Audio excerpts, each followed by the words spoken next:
£350 million a week for the NHS? I thought we had got that all sorted. It was declared a misuse of official statistics. We know that the lie was significant, decisive in terms of winning the referendum, according to Cummings.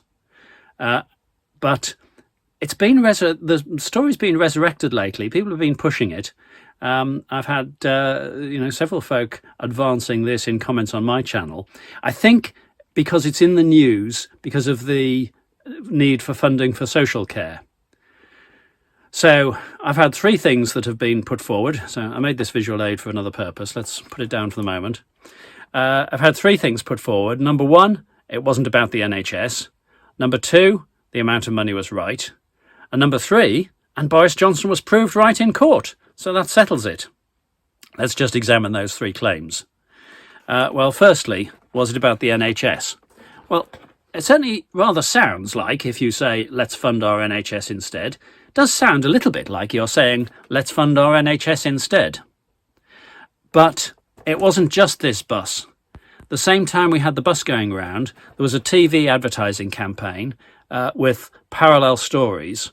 So, for example, there was inside the EU, elderly relative, lots of queues for healthcare, can't get the attention that she needs, crowded surgeries and so on, and the problem is unresolved. Outside the EU, there are shorter queues, speedier medical attention, and the problem is resolved and she comes home happy. So, if you love Granny, vote Leave. So there was no way that there could be any truth in that unless there was some extra funding proposed for the NHS.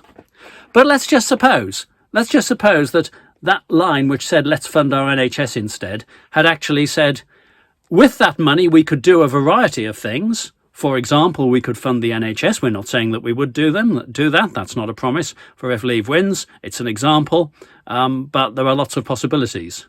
Let's just suppose it had said that.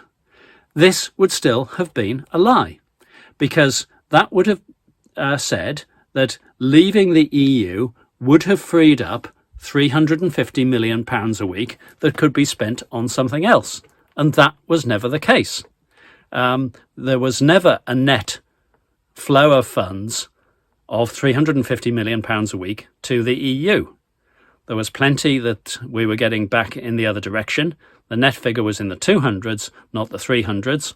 And let's not forget that our government promised to match the funding that the EU were providing. In other words, to substitute for the EU funding. So it wasn't a case of forget everything that the EU is doing.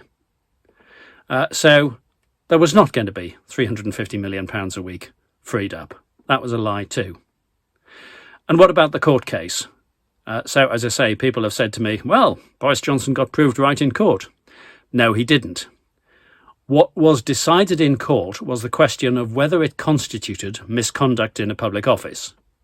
Now, in the courts eventually decided that this was a political claim and it could be countered in the political arena, and that this particular case was not one on which the courts needed to rule on a question of, or they didn't need to determine this as misconduct.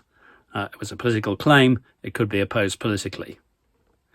So, no, Boris Johnson was not proved right. We know that the statistics were inaccurate. We've got that judgment that this was a misuse of official statistics from the relevant standards body.